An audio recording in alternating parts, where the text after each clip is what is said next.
City कोतवाली में कल सीएमएचओ साहब के राय का हम लोग को जांच प्रतिवेदन प्राप्त हुआ था, जो क्लिनिकल एस्टैब्लिशमेंट एक्ट के अंतर्गत था। तो उसके अंतर्गत उन्होंने ये दिया था कि अखिलेश दुबे नाम के एक अधिकारी है, इनके नाम से अखिलेश दुबे डॉक्टर के नाम से कूट रचना कर कैथ लैब यहाँ मिशन अस्पताल में संचालित की जा रही थी।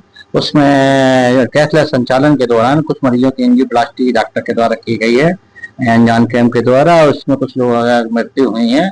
उसका उनका जांच प्रतिवेदन हम लोग को प्राप्त हुआ था और जांच प्रतिवेदन के आधार पर हम लोगों ने पूरा कार्रवाई की है, जिसमें अपराध कायम किया गया है जो धोखाधड़ी संबंधित है। क्योंकि डॉक्टर अखिलेश दुबे साहब ने कहा कि हमारे हस्ताक्षर नहीं थे कैथ लैब के, उसमें तो धोखाधड़ी से रिलेटेड ऑफेंसेस तो है और प्लस उसमें क्योंकि कुछ डेथ हुई थी तो डेथ से रिलेटेड जो धाराएं होती हैं कंप्यूटर होमिसाइड एक्ट, मर्डर, वो लगाई गई हैं और उसमें कार्रवाई की जा रही है। उसमें जो मिशन अस्पताल के जो संचालन मंडल है उसके खिलाफ उनकी रिपोर्ट आई थी सीएमएचओ साहब की। उस रिपोर्ट में उन्होंने 8 नाम बताए हैं। उन 8 नामों के खिलाफ हम लोग कार्रवाई कर रहे हैं। देखिए वो नाम आपको प्रेस नोट में मिल जाएंगे। नाम है मुख्यतः जो 8 नाम इसमें लिखे हैं।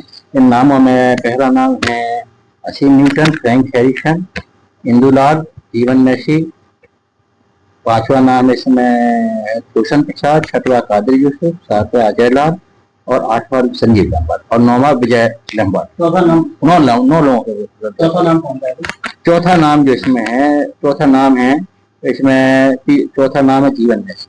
सर, आयुष्मान भारत की योजना के तहत ये मशीन को परमिशन दी गई थी। देखिए ये सब जांच के विषय हैं और इनकी जांच चल रही है और ये ऑलरेडी कमेटी जो हाई लेवल कमेटी बनी हुई है, कलेक्टर साहब ने पहले ऑर्डर किया है, वो सब कमेटी जांच करेगी। क्योंकि ये पूरा तरह एक डॉक्टर के प्रोफेशन से रिलेटेड सब्जेक्ट है और जो इससे संबंध में मेडिकल काउंसिल एक्ट से रिलेटेड जो मेडिकल लॉ है और जैसे क्लिनिकल एस्टैब्लिशमेंट के प्रोविजंस हैं, इनमें जो एक्सपर्ट कमेटी है वो जांच करती है। जांच का एक्सपर्ट ही उसे ओपिनियन दे पाते हैं कि इसमें कौन सी क्या कैसी कार्रवाई, क्या नेग्लिजेंसी हुई है, क्या डेलिबरेटली नेग्लिजेंसी हुई है। उन सब में जो सीएमएचओ एडमिनिस्ट्रेटिव अथॉरिटी उस चीज के लिए वो हम लोग को रिपोर्ट दे रहे हैं और हम कार्रवाई कर रहे हैं। वो उन्होंने खुद लिखित आवेदन लिखित में इसमें बताया है, उन्होंने खुद लिखित आवेदन दिया इस समय। इस संबंध में जो धाराएं हैं 318(4), 336(2), 340(2), 105 और 35 BNS।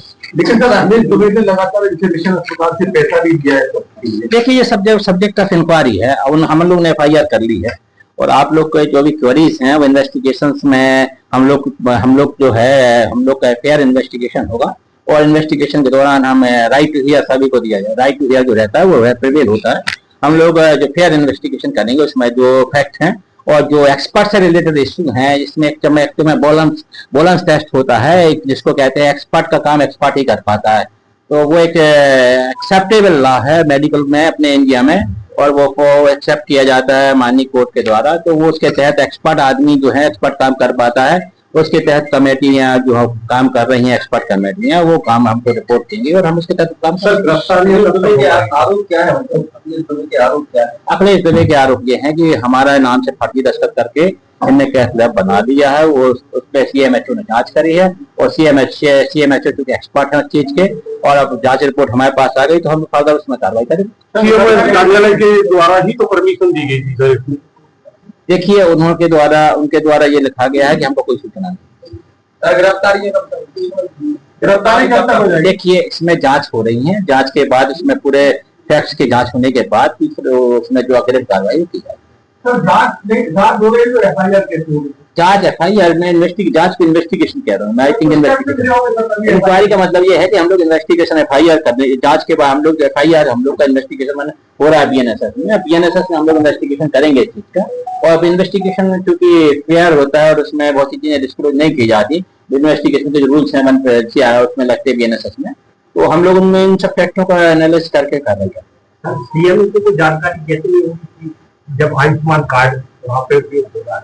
देखिए ये सब हम लोग उन्होंने हमको लिखित में दिया है इस चीज को, हम लोग इस चीज को जांच में हम लोग देखेंगे, यदि कोई रेगुलरिटी हुई है तो सर आवेदन पर इनकी एफआईआर हुई है खुद आके देखिए इनकी जांच रिपोर्ट हम लोग को प्राप्त हुई, जांच रिपोर्ट पर एफआईआर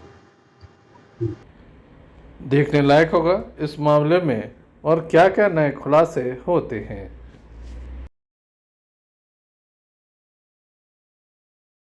तो रखिए अपना ख्याल, देखते रहिए संजय सरवरिया समाचार।